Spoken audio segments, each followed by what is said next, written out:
Bandeko Balandia Erotech TV mbote na bino bisika nyonso bino bopona kolanda biso monde mobimba toyebi ete bo laikaka bo partage émission na biso bo pesaka vraiment posa na batu oyo balanda biso tozali awa pona oloba makambo o etali mboka bino boyebi très bien que gouvernement échangea makambo échangea to komi na kati toza de plein pied na programme il y a 100 jours 100 premiers jours à président Fachi Toti Hollanda kalamingite lobby awa élection sénatoriale donc na kati ya mboka na biso bambutu oyo eleki ebele tokolobela ngona mwana mboka tomoni ndenge nini président Fachi a prometaka ki a libéré ba prisonniers politiques au baza libérable Frank Diongo azaki libéré lobby tomonaki bandeko Honoré Ngwanda ya Pareko alobaki alobi aza mwana mboka alobaka pe très bien abundana ndenge ne pona mboka mais tomonaki très bien que ba pesa ki passeport à Sika na Moïse Katumbi mais est-ce que yé a eu passeport pour azon à Kinshasa ou pas puisque tu sais très bien que Kinshasa mboka na Congo ezala posa na e. Merci beaucoup ndeko pona ko sola masolo otobongisi na mwa lelo tozali bongo na ndeko oyo babengi na kombo Docteur Mbo. Bonjour Docteur Mbo. Bonjour Jean-Paul, Erotech. Alors, na habité aux alliés docteur en médecine, aux alliés docteur na Pevalongo, aux alliés docteur na Mandona, aux alliés docteur na habité aux alliés docteur en quoi papa? Pour bailler parce que bah tu vas moi quand même. Donc nan ba mono na blouse à PMBT aux alliés docteur en quoi? Oui, docteur docteur en loi spirituelle. Na loi spirituelle. Loi spirituelle. Donc, c'est-à-dire aux enseignants. Exact. D'accord. Donc, voilà. C'est makasi. Pour te benga ka docteur, to ebe ki to kuma pe na ba docteur ya ba binomo boyebi ka ba nzete na biso ya bon koko. To sala ba docteur ndenge na ndenge mais précision na ikosala bandeko kitoko makasi puisque to comprendre mutuni to zana e. Ndeko élection eleki na Kinshasa élection sénatoriale. Eleki na Katamboka Congo ozolaki maponami ndenge nini na bomoni na yo? Oui, maponami ya ba sénateur. Ya ba sénateur. Ya ba sénateur bon na ngai na yo nde toza koyoka yango. Et puis c'est passé plus ba sénateur. Et puis c'est pas pour na ndenge toyoki ya ba corruption ezali. Ah d'accord. Ba corruption ezali IDP soni ne wana bongana gaye ngona ezali moto NC na moto ya bon dans la caste quand même. Donc ce qui IDP ça bimité ezali erena bango moko nde balo peut-être ba sabazana basali ba corruption. Wana biso tozai na kati kunate. Mais il y a des sénateurs qui ont ba corruption et ali malamu te na ndenge ya ke batu bakomi na niveau wana bakende kozwa ba corruption pour bazali ba sage pour na kozala sénateur il faut ozala sage il faut ozala moto yo okobongisa makambo ya mboka que so batu bazana problème ou bien ite na parlement bazali coincé bakokende pa na yo pour que yo obongisa makambo ya bato ebonga mais bango baza ko ndibazo ba corruption ba bebsi vraiment tala ndenge mboka epeli moto mpona bazo corruption ou bien basomba ba voix na bambongo. Oui mais ba muso ba teki ba voix ba muso ba sombi basombi na bambongo donc ezama lamu te la ko ndenge on ezali mabe pour que batu ba bebisa énergie na bango pour na voter bango et que bango ba ke no sala makamande ngwa alors ça dit bien té et ça dit bien té vraiment na kosenga vraiment na président de la République et ça a été la cabinet batali kamwana malamu parce que mboka eko à niveau wana te. Il faut vraiment annuler ba élection wana. Ba suspendre bato wana nyonso s'il faut. Et au Canada c'est ça possible. Mais Azali président de la République Azali a droit nyonso. Yes, Azali donc le magistrat suprême. Hein? Il y a mboka na biso ya RDC. Donc Azali na droit nyonso ya suspendre un peu ya ko annuler ba élection pour recommencer encore à zéro. S'il faut pe ba bomaka ka Sénat ezalate, ça ne sert à rien ezali musalami. Ça ne sert à sentina mboka. Mais yo bengi ba sage, olobi non. Non, olobi pour na kozala sénateur, il faut la sage. Baza bato ya ko bongisa makambo ko sala mais bango ba bali ba corruption. Bako saba. Donc baza bato moko baza na sage. Non bako compter sur bango te. Voilà. Alors, Bandeko, Nakanti tout Oyo, Bolandaki, un petit peu ce qui s'est passé. Nakata Congo, pour la Ponami Oyo, Batuba Koufi, Bandaku, Eziki, Bamituka et Tumbami. Et puis, Nakati, il y a siège, il y a IDPS, comme Bimaki, Namaponami Oyo, avec 0 sénateur. Bomonaki mo boulou ndeni ne bimaki na siège ndenge nini bloko tumbamaki ndenge nini ba siège mususu e panzanaki mais ba siège panzanaki mais pas ya IDPS papa na moni ba tumbaki siège ya PPRD mais il y a bango ba tumbi ngote au mona ngote que 2 poids 2 mesures ceux qui vraiment izaki ya ko beba penza to moni na Kasai ba tumbi Ndaku ya ndeko moko yaza député donc il était censé élire hein, donc ko tia voix na ye pour na Sénat tout le monde dit ba sakaja ndaku na ye batumi bali ba kufi donc un militaire un agent de police a kufi donc tout le monde est bémené là il c'est mais sauf biloko IDPS bon ba simbi en côté est-ce que ils a 2 poids 2 mesures bon to punir bango mais bisomo to se punir te à part au balobi que non Kabunda aza complot aza complice et que bon il faut démissionner mais au monde on dit que bato IDPS ba keneki mo musika bon na point wana bon ngana osala pena commentaire te na osala pena commentaire te pour IDPS ce qui va dire mabe na ndenge ya ko punir bato mosusu ke bango moko te wana nga personnellement na moni pena na sala commentaire te na sala commentaire te eza droit na yo na ngasi za mutuna o bandeko ba tunaki ba bi ndenge nini IDPS a sali boye mais pas na bango moko ba sali yango te donc bandeko to yebango très bien que lobby mkola lobby ezalaki samedi 15 mars 2019 Franck Biongo abimaki conformément à Oyo Mkonza Mboka Félix Tshisekedi Tshilombo à lobaki na kata discours ne ya investiture à lobaki était ba prisonnier politique nyonso ba obima boko betamaki to kanteta mtso zo mbula mobimba iko zo 2 ans iko zo 3 ans mais na moni ezukaka 1 mois et demi alors yo na botali na yo elo nokolo bana la sortie à Franck Biongo. Oui, moi personnellement, je suis très content. Le président Félix, vraiment, il l'avait dit et il l'a fait. Bah, critique les Zaki Mingi. Na moni ba critiquer belé, ba lobby Mingi, à ça les locaux moté, à zana signature té, puisque Kabila zana simanaye, nous se yoko sale faut Kabila signé. Et on dit que moi Katuna. Mais c'est là bango peut-être atuna ki Kabila, mais ngana ndimi ki atuni Kabila té parce que Kabila moto akanga ki atie na prison. Ce qui Kabila moto azaki na posa bimsaye, de yemo bimsaki. Le cours bimsaki était président Philippe a bimsié par ordonnance na grâce présidentielle donc ezali yemoko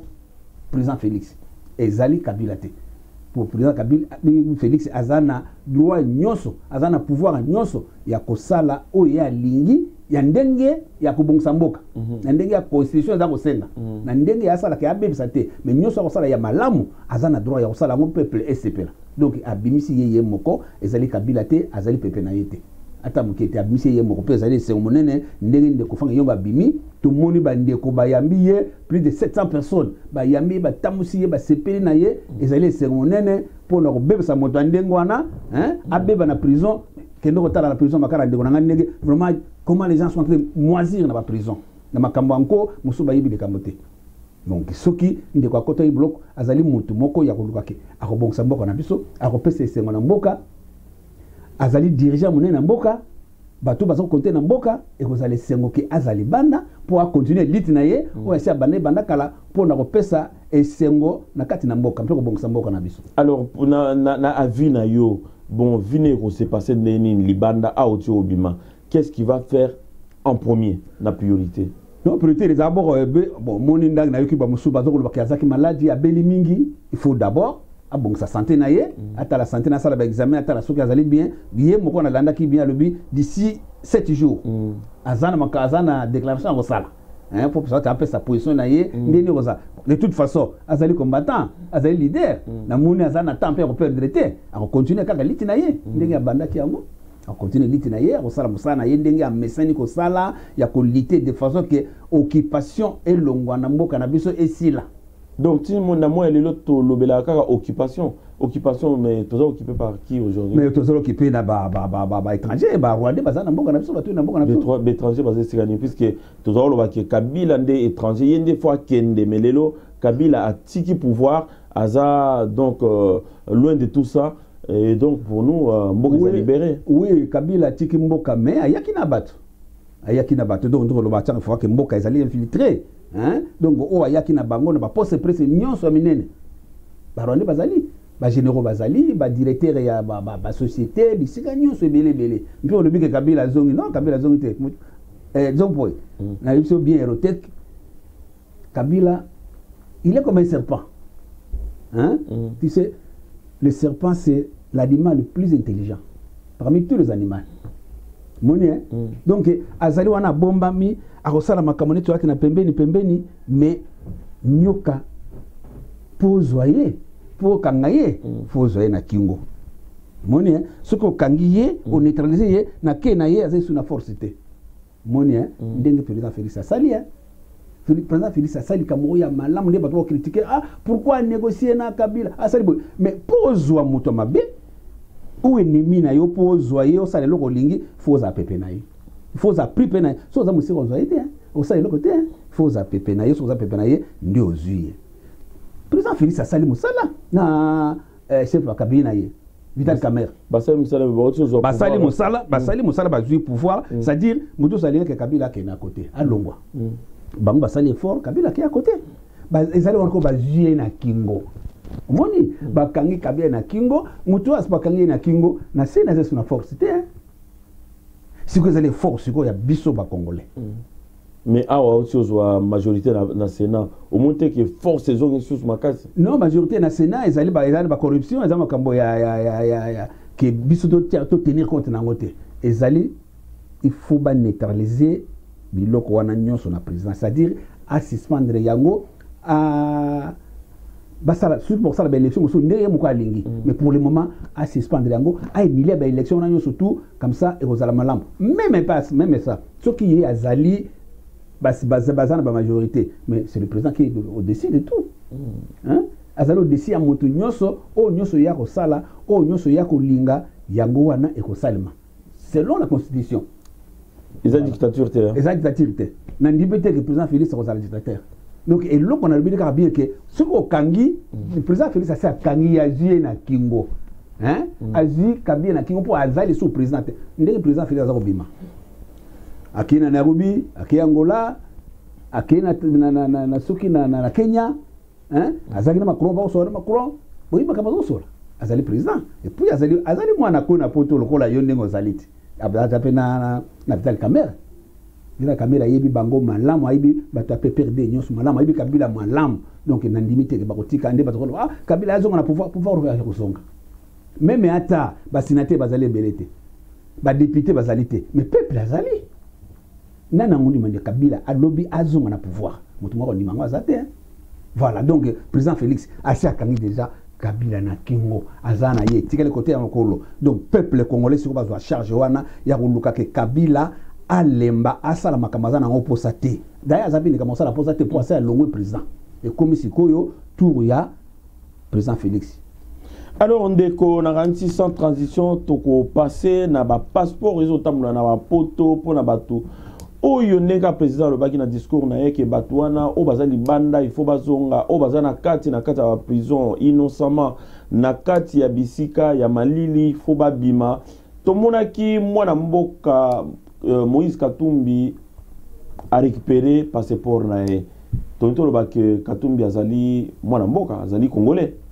Oui, Katumbi azali congolais ko ba congolais nyoso. Puisque babaki azali italien. Non, azali congolais ko ba congolais nyoso. Même soka azalaki italien. Akoko sala pe tout azwa nationalité congolaise. Yo siko yo zui na disoza français. Oza français. Donc on ba yibi ko za français. Donc moto a contesté ngwazate. Donc Katumbi azali congolais na yibi place ya bota makité. Mais est-il que ba PC passeport babeke aset ba yibi ke azali congolais. Le corps président Félix ezala directeur cabinet ye Fidel Kamere ayebi ye malamu. Hein ayebi malamu yango ba PC passeport na ye. Bazuze papa on eza malamu akena pour akaza na exilité azonga na mboka aya kosa musa na mboka aya odite po na mboka po mboka ezala bien eza malamu batu basepela ya pour mettre makamoso asalaki président alobi ke makamoso asalaki obiya mabe wana etali yete wana ezali makambo soit justice ou bien nini mais azonga na mboka na ye moko ayebi nini akoya kosala po ke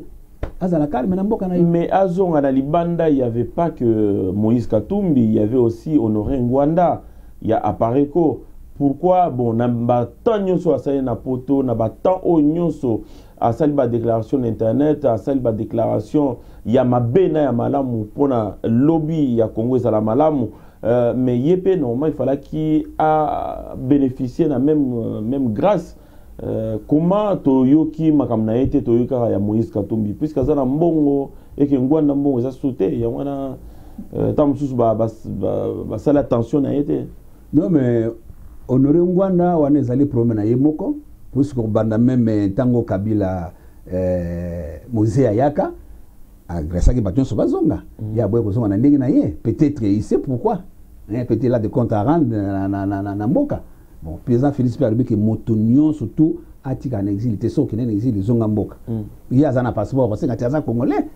azana passeport basi batindile passeport ça la beauté azaka place azali ambassadeur ya azali aki soit ce qui a commis soit c'est pas moi marocain ou canadien ou na azui aki azui passeport aki na ça azui visa bimi ou azali na passeport te asali ce passeport na ambassade soit bien inspiré asali ce passeport azungi aki bodo moko ya kopikisa ngwanda ezali te atikande omoni bon atikande koloba eza na tina moko te mais koloba bon na minute oyo nangaki bandeko bakolanda biso bayeba ngwanda aza de quel côté aza côté ya Lamuka ou bien aza côté ya Kashi wana peut-être ntango okutana bandeko ya Apareko tu na bango na éviter na biso ka côté ya Lamuka ou Kashi na éviter mais ako zalana azana tendance moko boye wana za problème na ye mais yé moko d'abord et logo nini yo na ozana besoin asala asa na ndibité to lobaka ngo chaque fois asali nyonso pendant 32 ans o bango ba dirigeake asali lo moté donc il n'a plus rien à apporter il n'a rien à apporter na mboka donc et comitant soki azali na Apareko ezali atikela ba musolo ko na yibe ba musuba ngile ko mo comme maizo abenga nga dernièrement auto so na ye atikela bango basala ya vane so baza na opposition basala na bango pour résistance ngo ba sa résistance ya nini contre qui na ba se passer la situation mo boy club de jeunes congolais pour la renaissance d'Isaïe. Renaissance d'Isaïe. Donc zéro et puis si biso passé zéro ezali comme moko za na malédiction c'est comme ya biso to za na to moto ayo kango sur le noté et puis si biso malédiction za so tayi na alphabet lettre asuka ezali zede to za na bato asuka siko biso to lwandi to remonter to za la bien donc azong sa biso makambo na te ba sali makambo be mingi amoni na baki la fois passer à makambo neti ba avion so ki na aéroport ya Orly ça no rimingi so ki na Orly oya okuta Airbus 200 à 210 et là wana et ya entretien na référence industrielle avion wana et comme sur ba futa mbongo na entretien ba futa mbongo te ngwana yimo ayibilwa ayibiango avion ne la ti ya ba congolais Erzaï et ya entretien avion pour et comme quoi pour là mbongo ezate nga moko na mona miso ngai ba sali to ba longoli radom do mutu avion wana ba longoli radom ba longoli train atterrissage ba longoli ba réacteur etikala ka Caracas ndengwa ti suko za biso balongola ezaka na drapeau ya Zaire oui mais Zaire pende zali wana Zaire pende bona penda Zaire pende zali wana avion la wana avion mi balé ya minene zaki en Afrique bon 747 ezali kaka na pays mi balé Angola na Zaire avion ya étage wana étage mulai munene wana ezali na cargo na si et y na Roissy nga mona mina ngai entretien na oli bazeli futu mbongote et ke na Roissy basali no avion wana mobutu aya ko tekango na Maroc et comme c'est royaume el Maroc bon 747 ezali kam banang yangola ezali yeso no bangwada ba yibe bon tuko makamona mingi sute azali sous na leçon ya repose so batute moni po ba diriger pendant 32 ans basali eloko mokote ayibi pendenge ni ya nyoko ni bat ba ko benge Terminator. Mais Terminator. Donc, ils ont pas c'est-à-dire, bon, au Salima B, et qui a malgré mon corps ou bombo, bah c'est y a les bazalaki, mais nous surtout il faut y avoir ce qui est pas naïf. Au Koufi ou au Biki. Donc, nous sommes bon naïf. Bon, si quoi, on peut savoir sur les leçons. Soit les gens en boka, soit les gens en athée, les indiatique ba critique, hein, surtout en boka et bonga. Mutunyo so ezalaka félicité ezalaka mutu mususu neti fayulu nde bazalaki wana biso linginde mboka na biso ebonga mboka ezala bien to silo nyoko mi trop to silo moni passe trop mboka se baby tala ndenge mabulu ekoti tala ndenge ba mai to na mboka nzeleza kotamboleza te nyoko ba mama bako teka biloko uzomona ba salite zo leka ba mai bako mela batu ba nyezo bima ce n'est pas ça mboka biso lingi bongote to linginde mboka ezala bien ate kokaina poto te mais quand même faut ezala quand même bien que surtout tali mboka ezala malamu. Bon, voilà pour honorer Rwanda. Bon, azali ceux qui azali opposant, bon opposition azali opposant na nini. Akende bon samboka Félix azo benga batu nyos bazonga ya kende bakende otonga mboka ezala malamu. En tout cas bandeko balandi ba biloko makambo malamu eumela kate to ke na suka ya mission na biso. Nanganti bandeko oyo bolanda biso soki boza bato lamuka boza bato akashi boza bato ya côté mususu o binomo boyebi ngai nazali ndaku na kati ya mboka donc soki omoni ke ozali na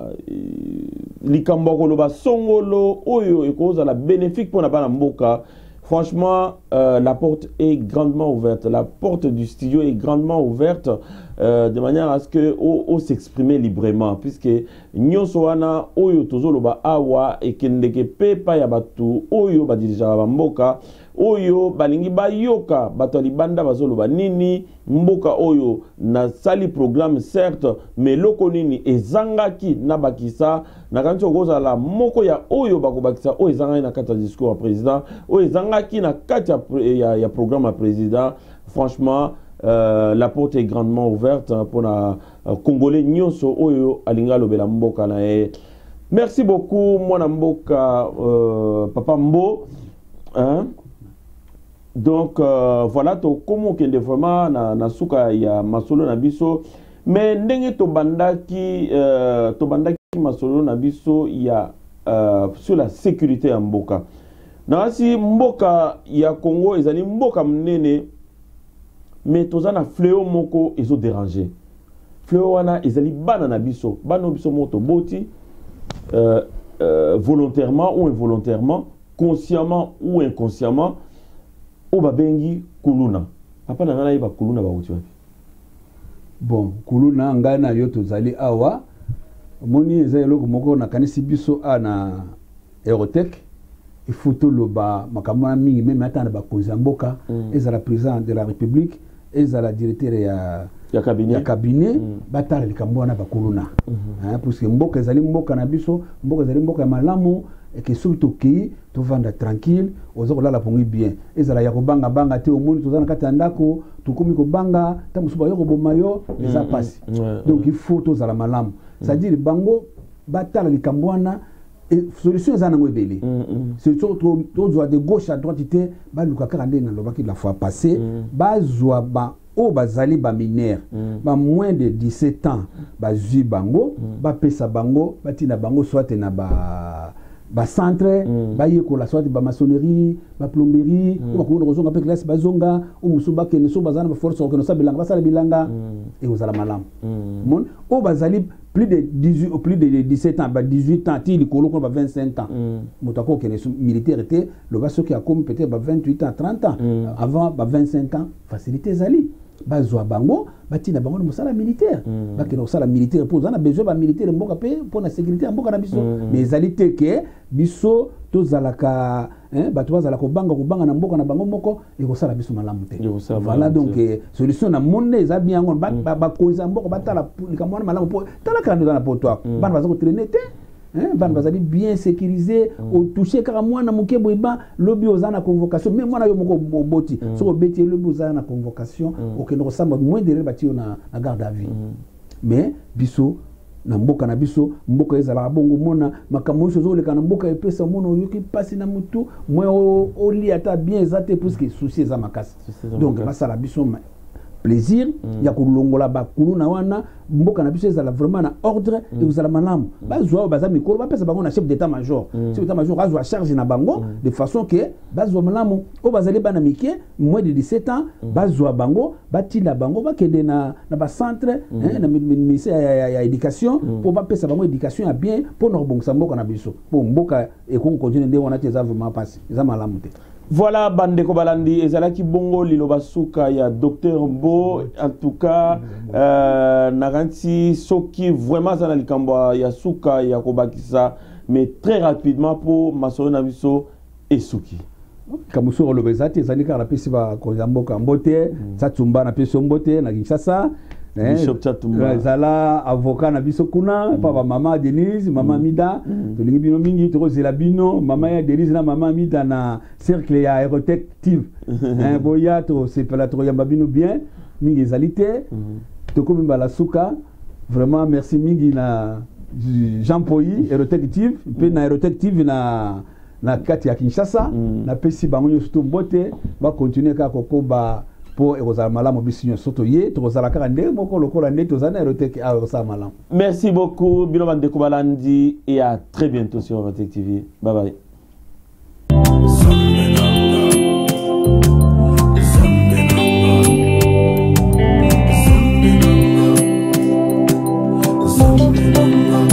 La la la